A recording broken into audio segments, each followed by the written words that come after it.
Women have the power to transform this world. We can end crime and violence if we all agree to do one thing: share.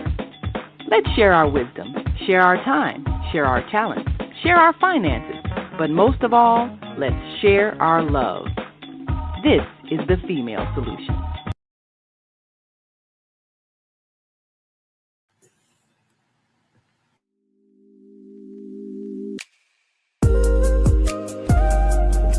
What up, world? I want to welcome you to the conversations that we don't have, escaping Jezebel's web. I am your host, Kasaira Elvie, also known as Lady K. Here, this is a faith-led, healing-centered podcast where we talk about the conversations many women and men keep in silence. We talk about relationships, motherhood, fatherhood, faith, patterns, and personal growth. Here, we name the unhealthy cycles, speak truth without shame, and choose healing and freedom. These are the conversations we don't have until now. Let's go talk about it.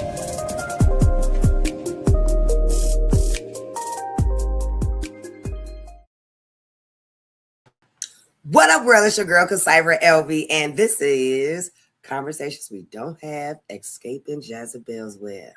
Now, I want to let you all know that it's been a month, so hello. And today we're going to talk about something people do not say out loud. And I am one of those people. And my episode is the mother wounds we don't talk about. So, what do you do when your mother is still alive, but the relationship is dead? Let's ponder on that for a second. Did you hear what I said? What do you do when your mother is still alive, but the relationship is dead? Yes, mother wounds. What am I talking about? I am talking about people that have broken relationships with their mothers. Now, I want to be as sensitive as I want to be as sensitive as I can, because this conversation came to me because I have a lot of friends that have lost their mom, and I used to feel guilt. So this conversation is really going to be about truth. We're going to talk about the grief. We're going to talk about the guilt. And we're going to talk about the healing. But before I do all of that, I do want to start off with a little bit of prayer, because as you all know, I really try to let this be as raw as possible. I got some notes though, to help me guide me through a little bit. But Heavenly Father, we come to you today. We thank you for another month that we are able to be here today and to just talk about things of the heart. Father God, I pray that you would help me be able to talk about these things, that I won't hurt or offend someone, but I will have somebody look at it in another manner, or someone that can say, I know what you're going through. I feel you. So Father God, we ask that the Holy Spirit lead me and guide me. And we pray and we ask that you guard the people's heart, that this will not be offensive, but this will be the truth that will help us be set free. In Jesus' name I pray, amen. Now, I got to tell you all, this right here is not, as I want to say, it's not from a professional viewpoint. This is really from my viewpoint. And so the reason why I'm talking about this, because this is going on in my life right now. And I thought about it, and I just like, I have friends also that don't have a good relationship with their mom, and the relationship is dead, right? So I was like, I really wanted to talk about this. So I want to talk about, there are two kinds of pain that we don't compare, but we both feel, like I said. And for some people that lost their mom physically, and for the ones like us, sorry you all, that we lost a relationship, or there was never one there, right? Because we have some people that have been adopted, or some that end up being in foster care. some that lost their parents, one of their parents at an early age, So those things right there would touch hard. But what I do know is that a person that has lost their mom, we really don't like to say a lot. Like, I'm the type of person that if I did have a situation with my mom and I'm with my friend that just lost their mom or have lost their mom in the past years, I usually don't want to talk about it because you always have that person saying, oh, I wish my mom was still here. I would do anything to have my mom back, right? And I also want to say that this is not to hurt, harm. And I always tell people, when you tell your truth, the best part about telling your truth is when you release is when you can do it without hurting the other person. That's a part of the truth, your truth, right? So I want to get right into it. Sorry, my notes don't say. But anyway, so I used to feel really guilty. I used to feel really guilty, and we're going to talk about a little bit about that. And why did I feel guilty, right? You feel guilt because she's still alive. You're supposed to honor your mother. I honor my mother, first of all. Let me break that down, because some don't. Some people do have real bad relationships with their parents where they like, no. Now, for me, even though I don't get 100% along with my mother, I still try to be there for her, honor her. And it is not easy. It is definitely not easy when you have a feeling of the lack of that mother and daughter interaction or relationship. Let's talk about some that said others who would give anything to get their parents back or their mother back, right? So that makes me suffer. That sometimes we think, well, we suffer in silence. Like I said, one of the ways is my girl be like, oh, my mom, and I'll be like, oh, I'm so sorry, because some people get mad. I had a couple of people get mad, and they was like, I wish I could have my mom here. You got to make sure you honor your mom. You got to make sure you love your mom. You only get one mother. You only get one. Make it right, right? So these are people that had relationships with their mom. Their mom was very loving and tender. They were just great. They just had some were best friends with their moms, right? It's easy for a person to say that when you experience a healthy mother and daughter relationship. But when it comes to me, it's like, no, I hear you. I hear you. That is a desire for me. But in reality, I know that it's not going to happen. So you're saying do everything you can for your mom, make it work. But how do you make it work if the other party is not trying to, or it still puts you in a position where it damages you? Should I force myself? Remember last month, so long ago, but I did also on my other podcast. You do not have to continuously involve yourself or be around someone, right, that kind of hurts you, that brings negativity, that hinders your health. I mean, your healing too, your health too. Because if you're stressing, it can kill you, right? They say stress kills. But I really just wanted to dive deep into this. And so here goes some truths, right, that I said. And I had to look things up. And they said grief is not only about death. You can grieve the mother you never had, the relationship you hoped for, or the love you did not receive. Now, to be perfectly honest, I think I want to see, how I could explain what I'm talking about, because I want to be as raw and real, but still I'm tiptoeing Even though it's conversations that we don't have, escaping Jezebel's web. I don't want to get emotional. So with me, I know that my mother loves me, or she loves me the only way she knows how to, and that is still toxic.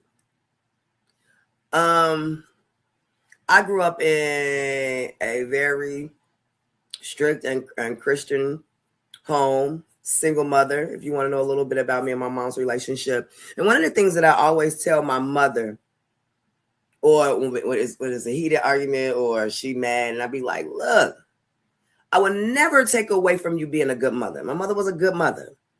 Now, the part about us bonding, I don't know what happened to that. I hear stories as when I was a little kid or a baby, how intensive she was with me, right? Or how I was close to my mom. I can remember certain things as when I was younger that I did used to love being around my mom. And then my brother came. That was 7 years. We had 7 years apart. But it was, for me, when I look back, when the next child came up, I was kind of pushed to the side. And not in a sense of being totally ignored. My mother was a single parent. I was a very mature, smart young lady, right? At 7 years old, my mom was teaching me how to cook. I was all this stuff. So I became my mom's helpmate, right? Sometimes I say it and I categorize it as I was basically my mom's husband. I mean, my mom's wife. While she was a husband, she was gone working, and I had to make sure I ran the household. Now, could it be that the older she got and the more I felt probably kind of alone, and she was busy trying to provide for her two children, not understanding that she has issues, mommy daddy issues, or life decisions that she made could have made her this way. And then what if she was, she was trying, right? So you got to give it to a person that was trying. But even within that trying, we want to talk about some other things that unprocessed grief. And I think even in that zone, I told you that I had started having to have responsibilities to help assist my mom. It did bring anger or distant, emotional shutdown. Or when I started getting relationships, sometimes you overcompensating in other relationships, right? And that's why when I started getting older and I started healing, I had to understand, I had to go all the way back to when I felt the change of my character, the trauma that I dealt with. And so, y'all, I can't believe it. It's only been 8 minutes and I'm talking. I feel like I told a lot. But yeah, don't worry, you all. I promise you, I'm going to start having guests starting next month, and we're going to even dive a little bit deeper into these relationships because, and I'm going to have my girl Marilyn on here. I'll go, can't say her last name right now, but we want to talk about these relationships. We don't talk a lot about the dysfunction of a child and a parent's relationship. And I think that really needs to be talked about because we feel certain things, we talk certain ways. And when we get in a position to be the same parent, sometimes some of them things transfer to your parenting. And I mean by that, sometimes if you think about, well, my mom did this, she put me on punishment and did this, and I didn't like that. So when I have kids, I'm going to do it this way. And then you realize when you do it that way, those kids got issues or problems with how you are parenting at times. But this topic was really, really hard for me. And I don't want to jump all over the place because I may talk, but let the Holy Spirit lead. I feel like in my situation with my mother, for me, I feel like she hasn't healed from her disappointments in life. Also, I don't feel as if she, what's the word I want to use? I think she once stuck in her ways. My mother just turned 70 and she looks great and awesome. But sometimes you just be stuck that you like, you either love me or not, right? And I think that this is my personal beliefs. I think that my mom went through a stage as being a preacher's kid and the failure that she may have felt towards her parents, that when she got older and she was like, okay, I want to get my life right with God again, that she got went overboard. But but I think it was always that she's still trying, my beliefs, I could be wrong, that she's still trying to make up for what she didn't do in her youth. I mean, that's like, either dating or having children at a wedlock, as the Christian home would talk about, right? Because my mom lived in a household where her father is the pastor. So sometimes it's different for preachers' kids than a regular person that don't have a parent that has a title. Because why? They don't have standards that they have to live up to publicly. I'm saying everybody has standards, but we're talking about even publicly, right? So I feel like when it came down to me, she was so hard on trying to protect her children and or try to make sure that they didn't live or make the same mistakes that she made. I think that's what most all parents, right? I think that when what's the word? When even when I want to say this, I told you I'm trying to be real sensitive, because I need my sisters, and if my brothers watch it, I need some of you all that have lost your mother understand how some other people may feel. Like I said, and I'm getting emotional, but like I said, I always want to make sure that I'm being respectful, and when I talk about these things, because I really was on my mind, like, yo, I wish I could have a relationship with my mother, but my mother is here. What do you do when your mother's here and it's already as if she's dead? And I was like, when I told one of my friends, and they was like, oh my God, yes, you're right. Yes. When you have tried, I have tried. But with that, I also say, oh, yo, I got to love her where she is. I got 4 kids that I have to make sure I have a relationship with. I have to make sure that I heal, that I stop the generational curse. Because what I noticed in our timeline on both sides, well, not really, well, yes, on both sides on my family, on my dad's side, my mom's side, but really more so on my mom's side, that there is not a mother and child or daughter relationship bond, really. It seems to me as if each generation, as I go back, as far as I can remember, there was still always some type of conflict within the mother and daughter, some with the mother and sons, right? And I'm like, okay, I want to break that generational curse. Well, hell, I have a bad relationship with my oldest daughter. So it's like one of those, what do we do? Because now that I'm in that state, and I'm not going to lie to y'all, I'm going to be 100% real with you. My own daughter told me, I hope you die. Then I found out, she said, I hate that bitch. And then I look back and say, what did I do? I tried to do the best. The cycle has to stop. We don't really talk about these things because why? It's hurtful. Because why? Our mother is still here, right? Sorry, I'm not trying to get emotional. But it's like, what happens? And so I just want to read some more of my notes, because some of these facts, and I'm going to mispronounce this word. Anguish, loss. What? Okay. Let me tell y'all. I want to let's see.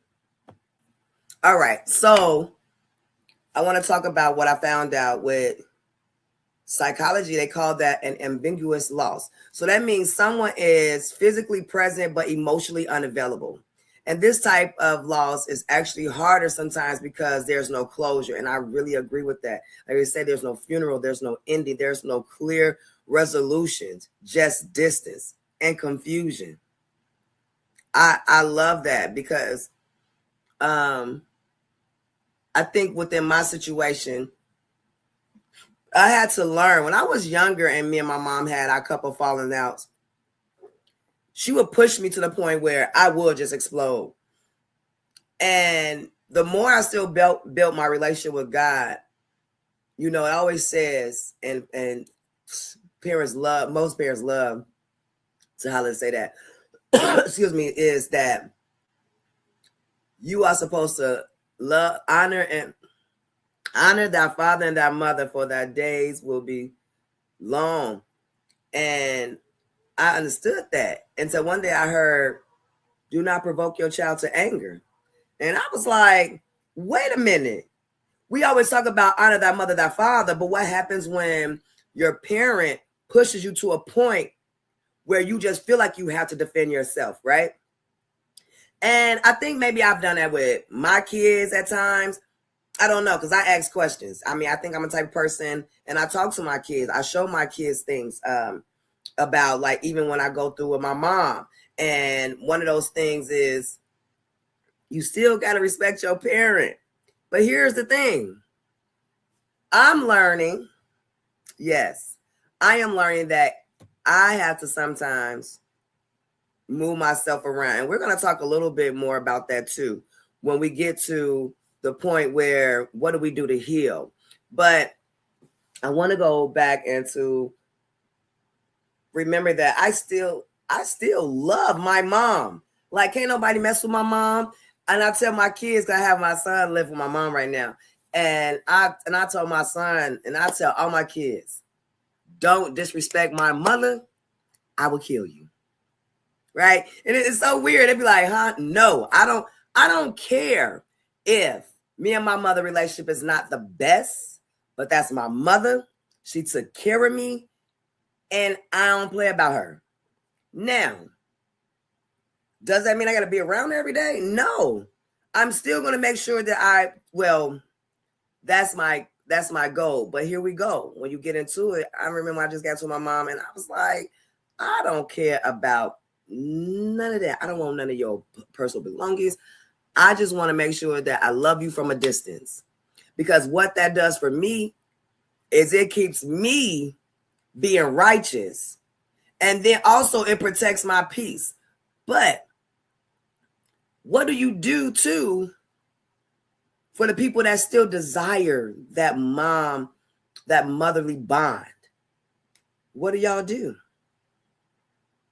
Some still are like, I still want my mom. And we have some things that I want to talk about. So we say things like, I've had to ask myself, right? And I've had to ask myself, why does this hurt so much? Right? Why do I still hope for something different? And why do I feel guilty for needing space? Now with the questions, starting off with, why does this hurt so much? Let me explain to my sisters and my brothers out there.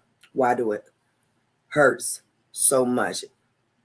For me, not as much now, but at first, because if you ever just looked or looked at somebody, mother and daughter relationship that has the best, like you hear somebody, I can't go a day without talking to my mother. Me and my mother talk all day long, or they're best friends. Or do you see these movies or these shows, these sitcoms of the motherly bond? And it's like, Why can't I have that? That's what hurts. Because I think we all can sometimes live in a fantasy world, or where you say, oh, I wish I could have such a relationship like that. You know, and when it does, and when it is not happening, it's like, how do I supposed to feel? Now, seriously, when you don't have that motherly bond, and then sometimes here goes the guilt too. With me, I didn't have a mom that neglected me in the sense of taking care of me, like providing clothes, food, shelter. I didn't lack that, right? But what I lacked was, when I got older,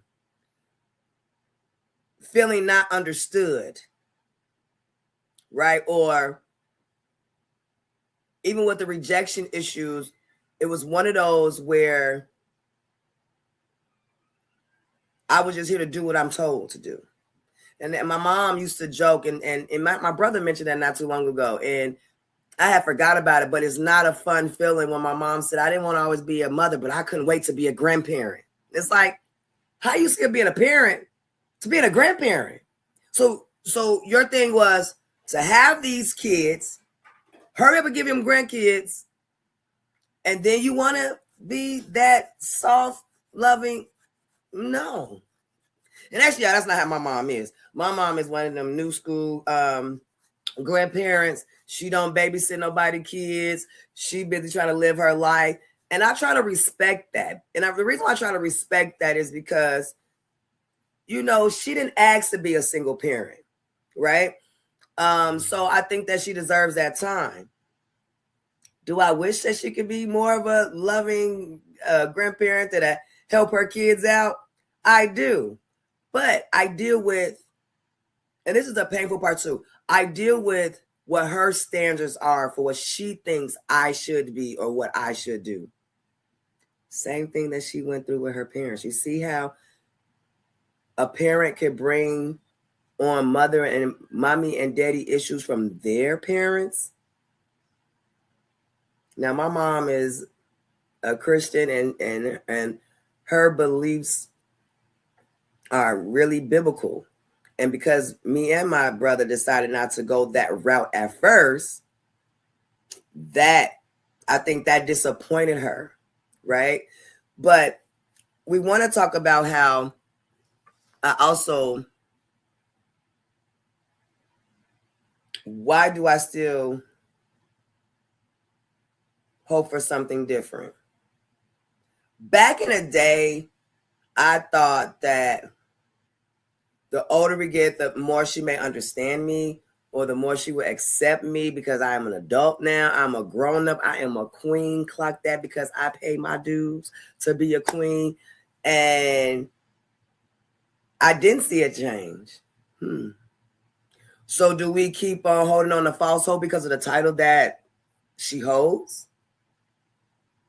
I'm just saying, how long do we continuously be in a broken relationship hoping that it's going to change? I think that's like, that's what they call hopelessness, that we're holding on to hopelessness. And that's when I came to realization that I really just need to learn how to accept my mother for who she is. I grew up with her. I know what triggers her at times, right? Like they know us a little bit. So it's like, do I continuously entertain it, or do I move around? I think I'm gonna move around. That's what I chose. And then here we go with, why do I feel guilty for needing space? One, I feel guilty because at times I used to say, because my mother is still here. That's another reason why we hold on to trying to fix something that is broken, that is not going to be able to fix. You know, sometimes a shattered glass, you can't put all them pieces together at times. You just got to sweep it up, throw it in the garbage, and yeah, anyway. So that part. The second part is the feeling that you have towards your mother. Some may have anger. Some, like mine, got hatred. Some, like mine, still deal with neglect. I don't want to be bothered, right? It's like you neglected me, now you need me. No. So that guilty part, feeling that, or your kids seeing that, because now you're trying to have a relation with your children and they're going to look at how you are with your mother. That's another chain reaction of what I want to say. That's a chain reaction of generational. I don't like to say curses. Everything's not a curse. So generational reoccurrences, you start to see that. But I want to tell you this. We're going to go ahead and we're going to take a quick commercial break. And then we'll be back and I'll talk a little bit more.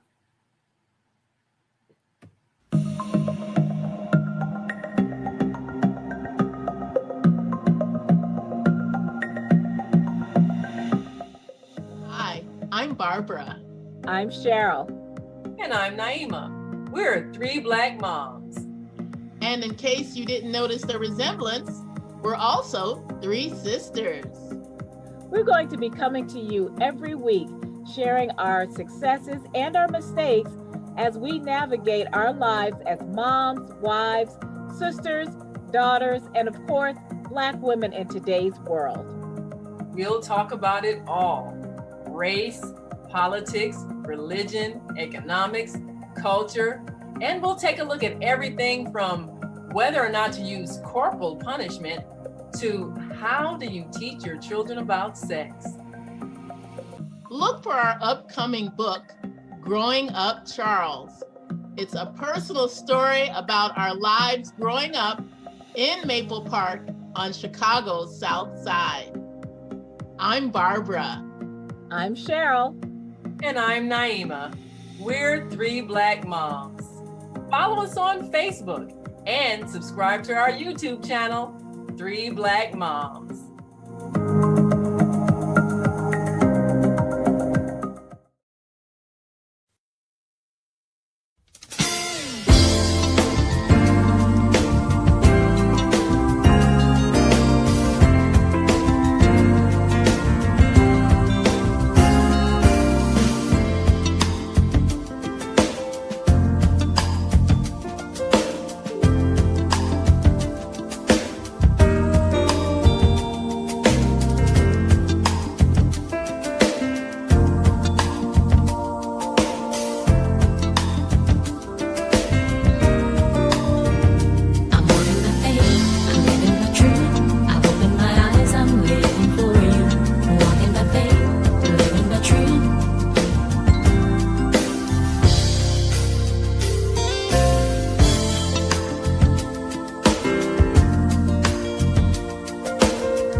What up, world? I want to welcome you to the conversations that we don't have, escaping Jezebel's web. I am your host, Kasaira Elvie, also known as Lady K. Here, this is a faith-led, healing-centered podcast where we talk about the conversations many women and men keep in silence. We talk about relationships, motherhood, fatherhood, faith, patterns, and personal growth. Here, we name the unhealthy cycles, speak truth without shame, and choose healing and freedom. These are the conversations we don't have until now. Let's go talk about it.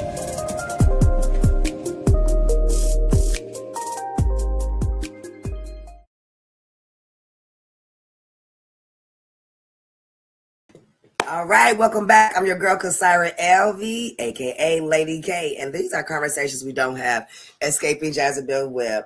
And if you're just tuning in, know that we are talking about the mother wounds we don't talk about. And you know, I'm going to revisit this. I'm going to revisit this topic again because I want to have another person on here that we can really talk about that, and you can get another viewpoint from somebody else, because I know some people that have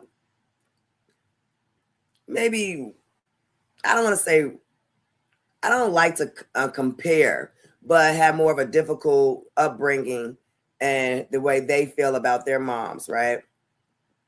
Now, I was telling you about, asked a question about the feeling of the guilt of having space, because, you know, that is one of the things, if you do still have, I don't want to say that neither.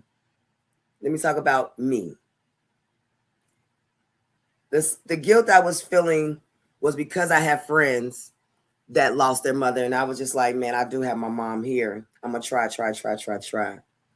But what happens when trying, or you're trying and then you're continuously being let down? What happens when you choose? What happens when you try to have a different relationship with your mother in another form of a way, try to please her? Or we could say you inconvenience your comfortability to convenience someone else. So my thing is, I will not. Let me get the words right, y'all, because I feel like I came up with this, and this is right after my separation, my marriage I had. But I said I would not inconvenience my comfortability for another individual that will not do the same. That goes with everybody. Okay, y'all? That's everybody. If you have a person and you know that you already inconveniencing your comfortability, because that's what most of us do when we love somebody or we care for somebody. Sometimes we will go ahead and inconvenience our livelihood for them. But what happens when you don't get that in return? How long do you keep doing that until it finally just breaks you down? I'm just saying, you know, we have to learn how to even choose peace. And that's where I am. I want to protect my peace at all costs. If you do not bring me happiness, if you don't bring me if you don't have a solution for my situation, I don't bother with you. If we can't talk about something positive of growing or healing, I don't want to be bothered. Now, this part that I do want to dive in some more is when we are the comparisons of the pain. And so there is another layer, you know, watching other people, like people who had loving mothers or lost their mother that was close to them. And now you're sitting here and you're thinking like, am I being ungrateful? Or I should be grateful. You know, mine is still here. I got to make it work, you know, for my friend, because my friend lost her mom. And it's like, out of respect and the love for my friend, I'm like, all right, sis, I'm going to keep trying. I'm going to try. And we inconvenience our comfortability for that reason. But here's the truth, though. Pain is not a competition. I just said that. Pain is not a competition. You know, grief is real. And for my people out there that has been feeling a little guilt too, you do have the right to have that feeling, because we are grieving a live person. And I think that grief does not just always have to deal with death. Grieving is an end of something. And, you know, let's see. I said you're grieving as, you know, a living person, a broken bond, an unmet need. And so, I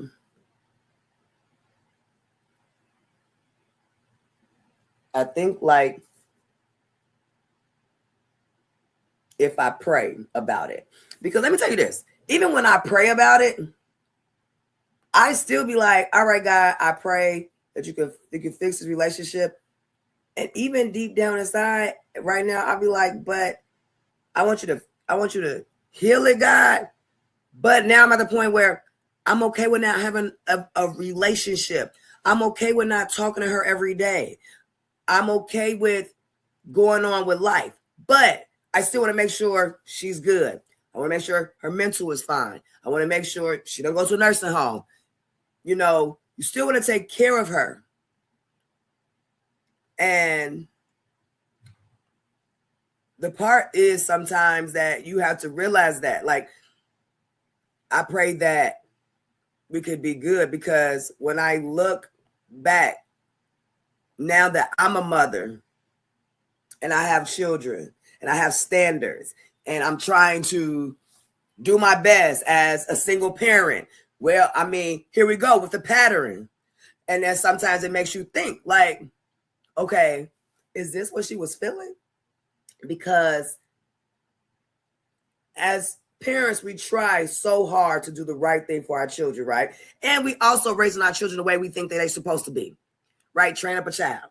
And what I mean by that, I'm the type of mother that you got to live up to your full potential. Life's not chess. Life is like chess. It's not checkers. You have to be a righteous person. What I mean by righteous, be fair, be loving to people, be loving to a person. Don't lie.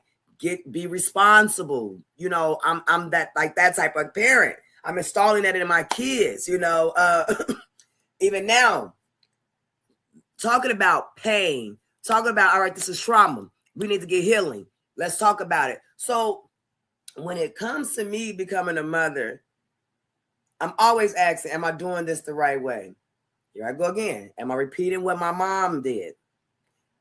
Am I over capacitating? Because some people that didn't have a good mom, I've seen that too. That was raised and didn't have a good mom or whatever. I've seen how they are with their children, which means they are like totally over like spoiling them. Totally just so super lovey-dovey. Not to saying there's nothing wrong with that, but I'm just saying you try to do different. So like with me, I'm gonna give you an example. I learned to say I love you from my dad. And my dad was an absentee father. He was in and out, you know. My mom didn't teach me that. So guess what I learned? Guess what I wanted to do when I became a parent? I made sure that I always told my children I love you. My mom wasn't that person. I don't even remember my mom telling me she was proud of me. But I mean, hey, sometimes you don't remember things as a kid. So I'm not going to say my mom never told me that she was proud of me when I was a kid. But in my memory, I don't remember that. So I'm just giving an example. My dad used to tell me, love you more. So when I was raising my children, I always say I love you. Even my kids, we get out the phone. I love you. Walk during the day. I love you. And I did that because I'm like, yo, I didn't hear it. I want to make sure that my kids know and hear it every day. Okay? I literally, and I'm going to tell you this too. I remember, I'm a type of person that I love telling everybody I love you. Like, yo, love you. All right, see you later. Love you. And I remember one day, me and my mom was okay. Kind of rocky, but we was okay. And I'll tell you this, me and my mom don't be having no hollering match and all that type of stuff all the time. No, it ain't even that chaotic, but there's trauma and pain there. But anyway, so I remember, I was like, all right, mom, I'll talk to you later, love you. Don't say that to me. You don't mean it. You say, I love you. And I was like, that hurt me. Because here I am telling a person who raised me that I love you because I didn't say it the way you wanted me to say it. It don't mean nothing to you. I don't love you. And ever since then, I've tried a couple of times. I love you. She never said it back. Ask me, how do that make me feel? It was hurtful. It was devastating. I'm going to tell you how.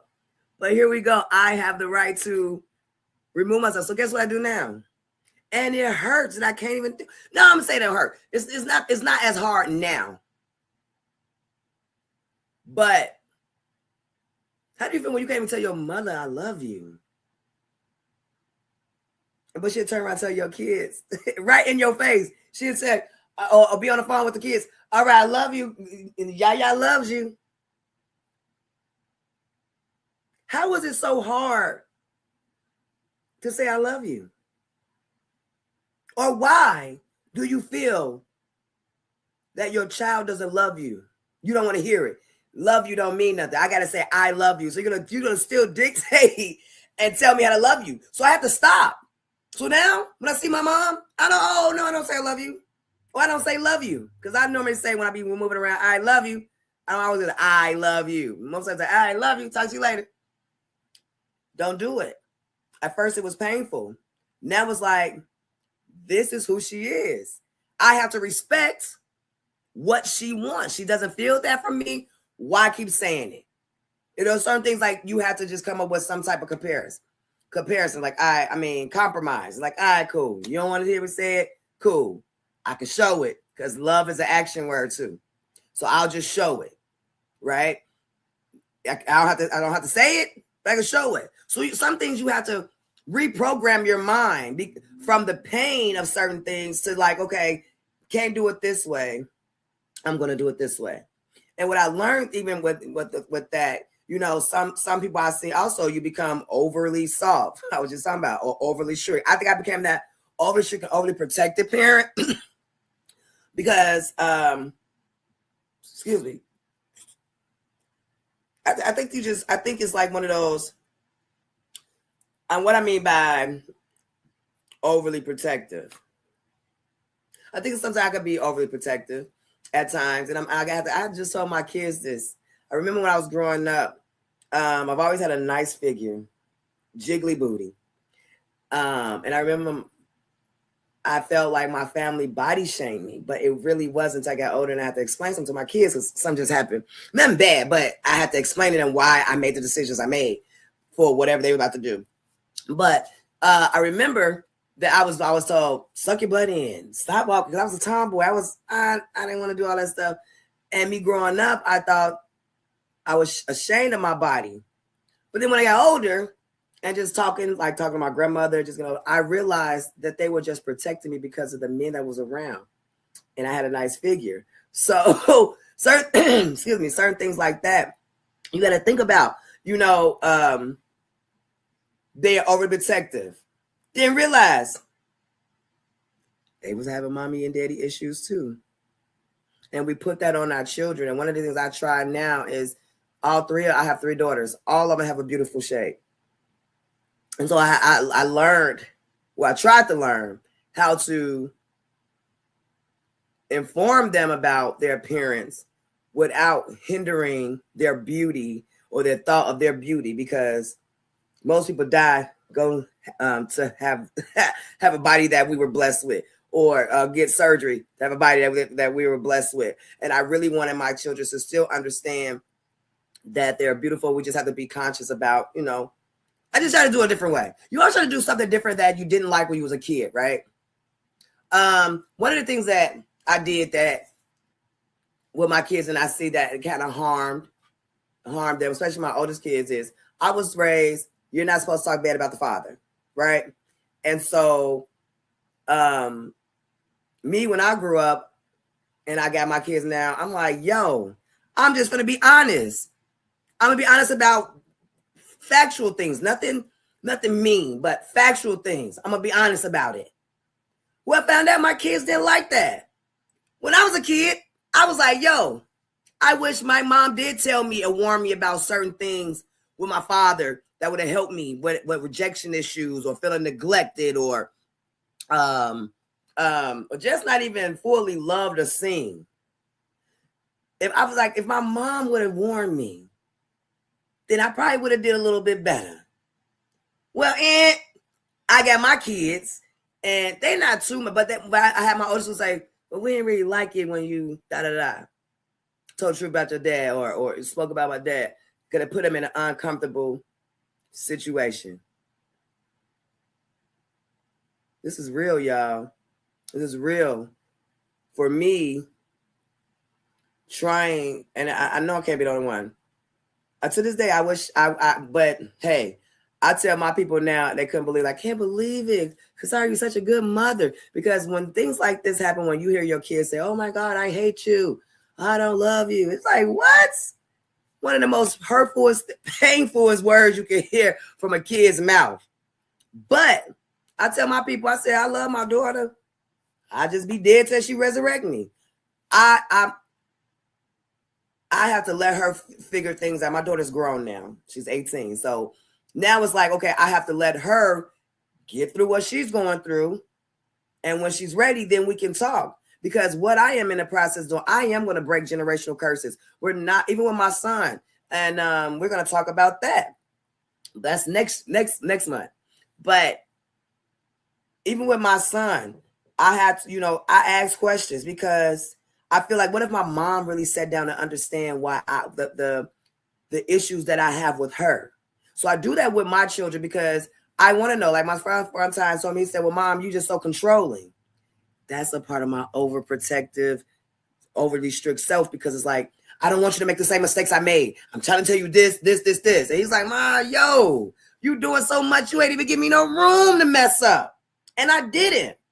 And I mean, we just had a situation now, but what if I did just let my son be a little, gave my son a little bit more freedom of expressing himself or expressing himself in any kind of way?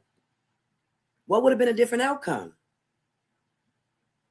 But because what I think about with my mom, you know, my mom, I don't remember my mom going to, I didn't do any real activities. Why? Because my mom was single mom trying to fit the bills, child support, one paying all the bills. She has her own home, own house. You know, that has our spend with water, gas, electricity, all that stuff, sewage, trash. That's a lot of bills.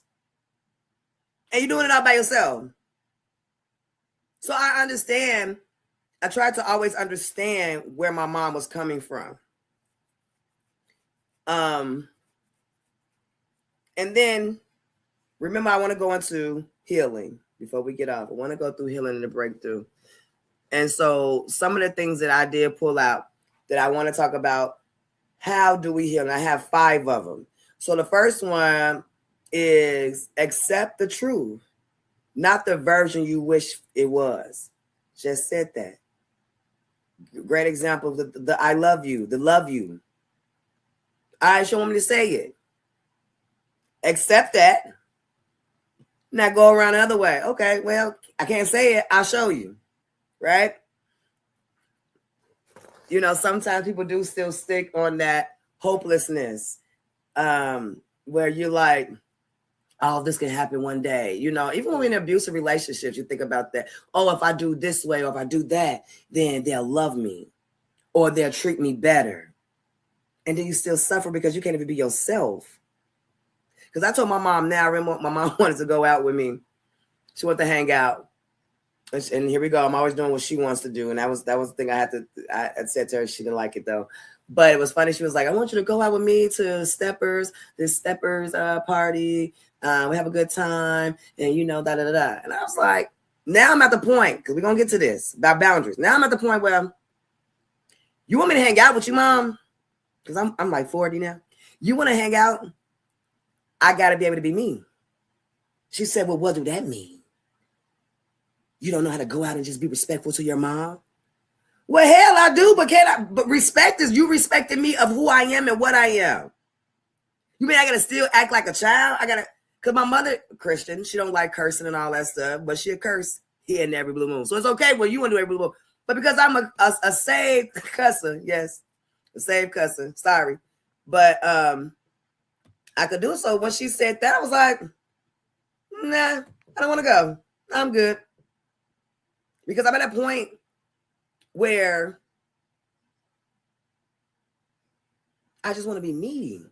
If you don't love me for me, then you're just not meant to be. But anyway, so here we go. We're going to release the expectations that they will become who you need, who you needed. I like that. Release the expectations. And that is one of my problems with releasing it. Give yourself permission to feel without guilt. And create boundaries without hatred. That's the season I'm at. I am in a season where, Mom, this is me. This is how I am. This is what I want to accept. This is what I won't accept. And that's it. If you can't respect those boundaries, then I got to move around. I got to protect my peace. And I want to make sure that I still honor you. I want to make sure that I don't want to argue with you. I don't want to have a debate with my mother. It's like, and I told my mother she felt disrespected. But I told her one day we had a disagreement a couple of years ago. And I said, all right, Mom. And this is when I'm on my hallelujah path. And I said, look, Mom, I just want to let you know right now, without no disrespect, if I feel the conversation is about to go left, I am going to say, all right, Mom, I'm going to get off the phone. Have a good day. I said, because I'm not going to argue with you anymore. Well, she didn't believe that until I did that. Then it was all disrespectful. And then we go to a part where my mom hasn't fully healed herself in situations. And I just I tried to tell her about a situation. Matter of fact, I'm gonna give you a one right now. Well, maybe bring it up before I get off. My daughter's birthday just passed. My mom's birthday passed. They're a day apart. And so my mom asked my daughter, what does she want for Christmas? She wanted for her birthday. And so my daughter loves Hello Kitty characters, right? If you know Hello Kitty characters, then you know it's not demonic. So my daughter sent her a picture. My mom texted back and said, that's demonic. Sorry, I don't feel comfortable buying that. I'm not getting it. Pick something else. So for me, and that's my child, and I'm raising her and I'm teaching her, I was like, hey, Mom, not trying to be offensive or disrespectful, but it's not demonic. Please, I wish I could read the text. I'm going to read the text message to y'all. We'll tell you what really went down. What really went down. I just want to read it. And you all tell me, because I'm going to tell you this. When I say this part, y'all be like, well, she has the right. And I'm like, yeah, she does. Check this out. But anyway, so the conversation was, I said, okay, it's not demonic. This is consigned. Let my mom know it was me because they were talking through my phone. And I said, the best choice is to probably give her a gift card. I said, our beliefs are different from yours, and I don't want you to put your thoughts in my girl's head. No disrespect. Now, what I meant by that is my mom, me personally, I felt, yo, Mom, you're going to say, hey, I don't feel comfortable buying that. No. But the demonic, I'm like, yo, don't put that in my kid's head. And I'm talking about the Hello Kitty, you all. I'm talking about, and I can show you a picture. I'm talking about this. Okay. Now, here we go. Why I say can't do that. Back in the day, it's still one of my mom's favorite shows. It's The Monsters. Addams Family. Well, hell, they were monsters. They weren't demonic, were they? What? But you watched it. So why you to plant that in my daughter's head when you was watching things that somebody could consider demonic? But it was entertainment. It was a comic. It was comical. These are things I'm talking about, I deal with. And then she went off on me. And I was like, see? Now I did respond back a little bit here and there, but I'm always about responding fairly. But I did point things out. Hey, you got to heal. This is a season where people need to heal. And if no one is on that choo-choo train with you, if you on a healing journey and they're not with you and they're causing hindrance, you got to kick them out. Leave around. So to my people that have lost their mother, definitely my condolences. And to my people that are still dealing with mommy, that's still dealing with issues with their mom that is peer present, do not feel guilty. You take the responsibility to heal from your mother and daddy issues and just love your parent from a distance. You don't have to love them and bleed. You don't have to do it. But I thank you all for listening. I hope that helps somebody know that they are not by themselves. My prayer is that we do continue to learn how to love our parents in difficult situations. I'm your girl, Kasira Elvie, a.k.a. Lady K. Catch you in May. Peace out.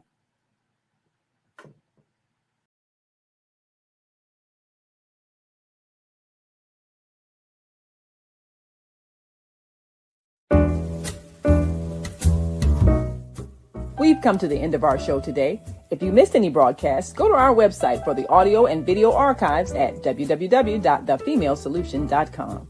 On behalf of our team of radio hosts, I'd like to thank all of you who participated in today's discussions. And to our global family joining us from all around the world, we say thank you. To our family in China, xie xie. India, Dhanyavad. Japan, arigato.